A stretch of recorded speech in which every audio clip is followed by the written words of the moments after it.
Hai teman lulus, nah kembali lagi bersama saya Khairul Umam. Di video kali ini kita akan membahas lagi soal P3K manajerial supaya teman lulus siap dari jauh-jauh hari untuk menghadapi ujian ini. Nah, tanpa perlu berlama-lama lagi, mari kita simak video berikut ini. Oke teman lulus, kita langsung menuju ke nomor 1. Di soal nomor 1, Anda adalah seorang guru yang sedang membuat 10 soal pilihan ganda untuk mengukur kompetensi kognitif siswa dalam KD 3.8 yang terdiri atas 3 buah kategori soal, yaitu kategori sedang 3 buah, kategori sulit 2 buah, kategori mudah 5 buah. Nah, KKM yang ditentukan adalah 70 dengan skor pada tiap nomor yaitu 10. Ternyata dari 20 siswa yang mengikuti ujian, 15 hanya benar pada soal kategori mudah. Kemudian, tindakan remedial yang tepat yang harus guru lakukan untuk kasus seperti ini yaitu, kita ingat terlebih dahulu teman-teman, bahwa juknis remedial itu mengatur persentase siswa remedial. Diingat kembali tentang juknis remedialnya. Nah, bentuk pelaksanaan remedialnya seperti berikut ya. Yang pertama, itu pemberian pembelajaran ulang dengan metode dan media yang berbeda jika jumlah pesertanya yang mengikuti remedial itu lebih dari 50%. Nah, di sini ada berapa tadi siswanya? Ada 20, tapi yang benar ini kan hanya 5%. Nah, berarti apakah itu masuk? Nah, kita skip dulu ya, kita lanjut ke pembahasannya dulu.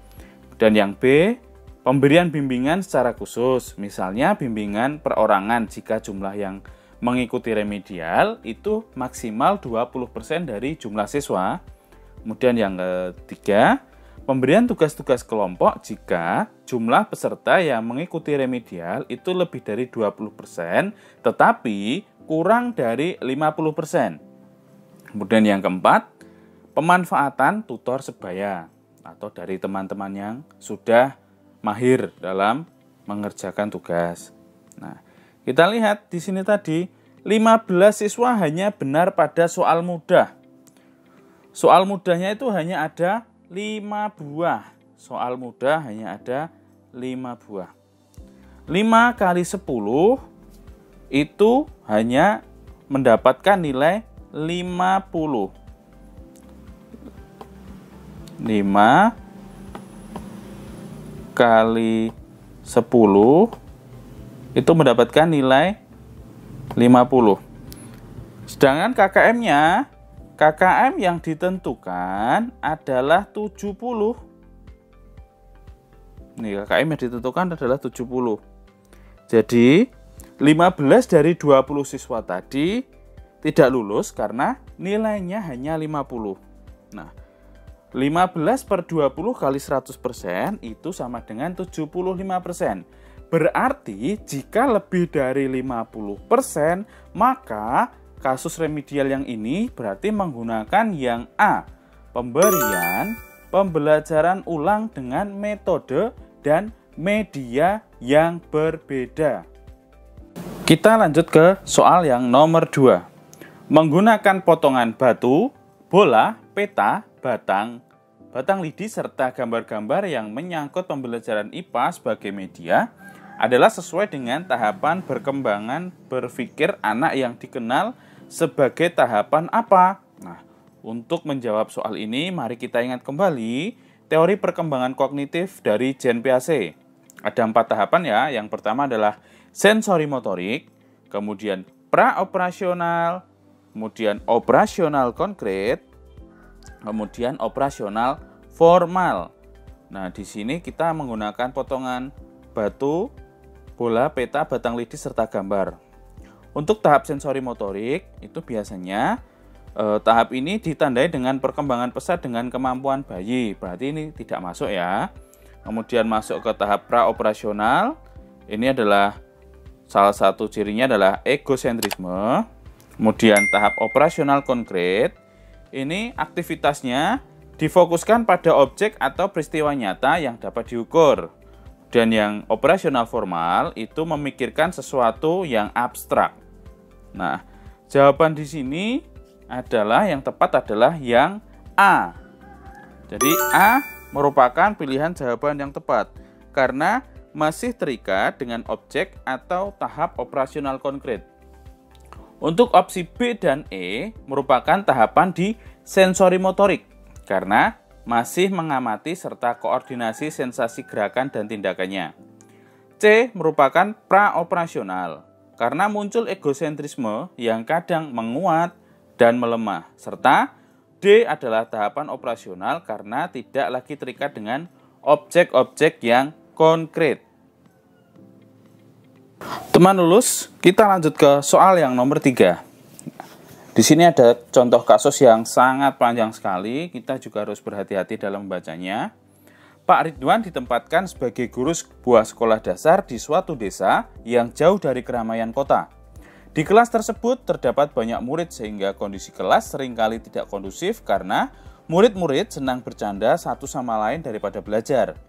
Murid-murid pun sering saling mengejek dan menganggap hal tersebut sebagai suatu bahan candaan yang lumrah. Jika salah satu murid mendapat ejekan dari murid lainnya, maka murid-murid di kelas pun akan tertawa dengan ricuh. Hal ini akan memicu kemarahan dari murid yang diejek, sehingga dia akan membalas teman yang mengejeknya duluan dan terjadilah perkelahian di kelas.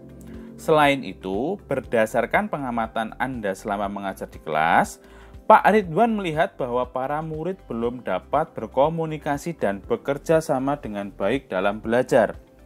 Pak Ridwan sebagai guru tentu merasa bahwa perlu dilakukan perubahan agar komunikasi dan kerjasama di antara siswa mampu tercipta dan menjadikan pembelajaran lebih aktif serta menyenangkan.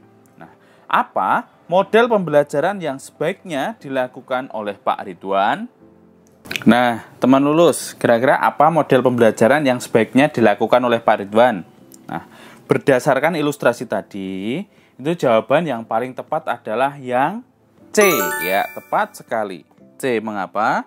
Pada saat memulai pembelajaran, guru itu dapat mencoba mengajar dengan memberikan nasihat mengenai cara bersikap dan berperilaku yang baik dengan sesama teman. Sedangkan dalam penerapan pembelajaran, guru melakukan model pembelajaran kooperatif. Hukuman yang bersifat keras itu tidak disarankan untuk mendidik siswa.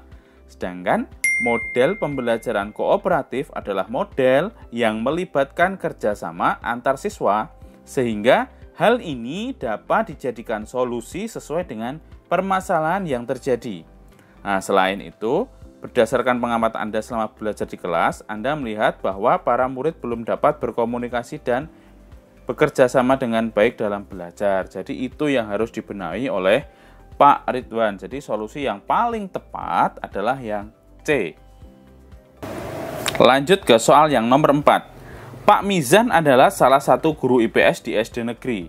Ia ingin mengajar dengan menerapkan model pembelajaran picture and picture.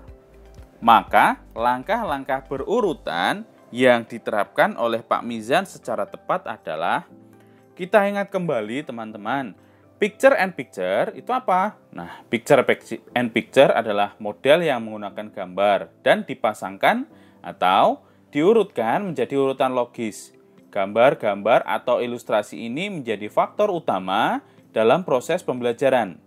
Model pembelajaran di mana siswa belajar bersama dengan kelompok-kelompok kecil yang terdiri dari 4-5 orang siswa dengan kemampuan yang heterogen.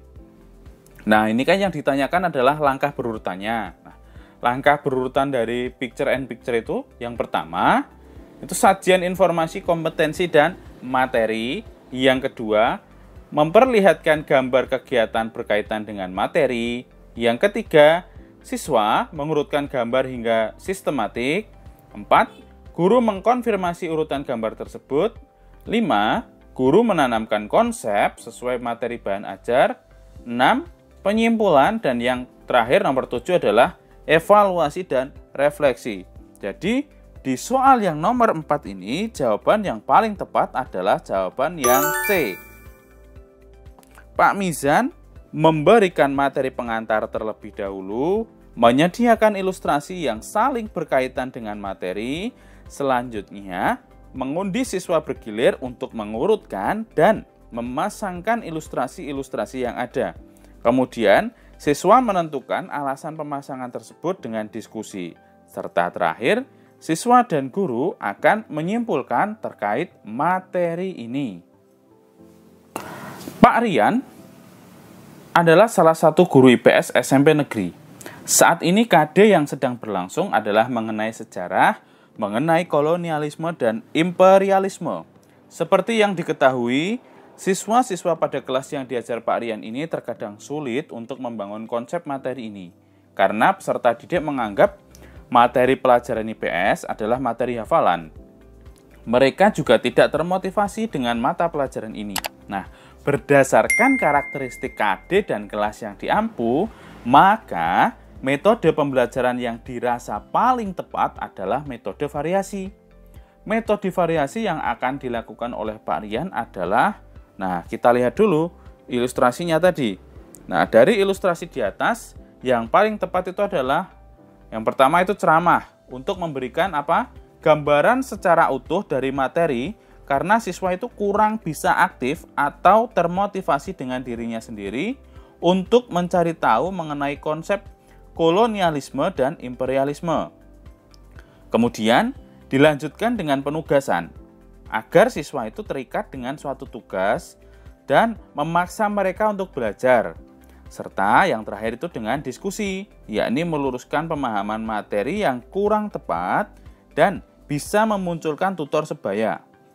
Belajar kelompok itu hanya dapat dilakukan di rumah atau di luar kelas. Selain itu, ceramah variasi saja tidak bisa karena membutuhkan sesuatu yang mengikat siswa agar memaksa mereka belajar. Jadi, jawaban yang paling tepat dari soal yang nomor 5 adalah yang B.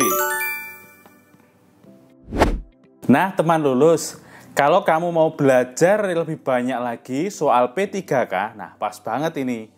Kita Lulus itu mempunyai kelas belajar P3K secara online bersama tentor yang super asik. Nah, cek paket-paket berikut ini ya.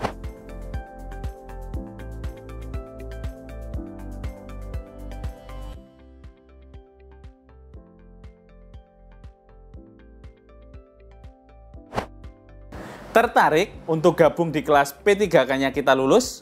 Nah, segera klik link di bawah ini dan gunakan kode promo YTOUMAM50 supaya kamu nanti dapat diskon yang spesial.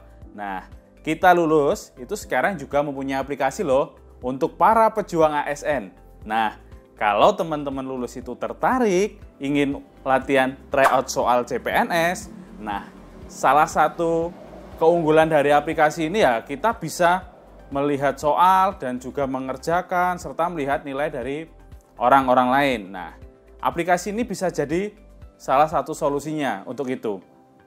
Nah, selain itu tadi, kalian juga mendapatkan pengalaman belajar yang lebih menyenangkan. Nah, karena apa? Pembahasannya itu berupa teks dan video tentunya. Nah, download aplikasi Kita Lulus sekarang juga di Google Play Store dan gunakan link berikut ini supaya kamu mendapat yang spesial lagi dari Kita Lulus. Nah, ini hemat banget loh ya Kita Lulus. Karena apa? Karena paketnya dimulai dari 20.000 saja. Nah, teman lulus, semoga video kita belajar kali ini bisa membantu para guru untuk belajar dan lulus di seleksi P3K tahun 2021 ini. Amin. Nah, jangan lupa subscribe channel ini dan sampai ketemu di Kita Belajar lainnya.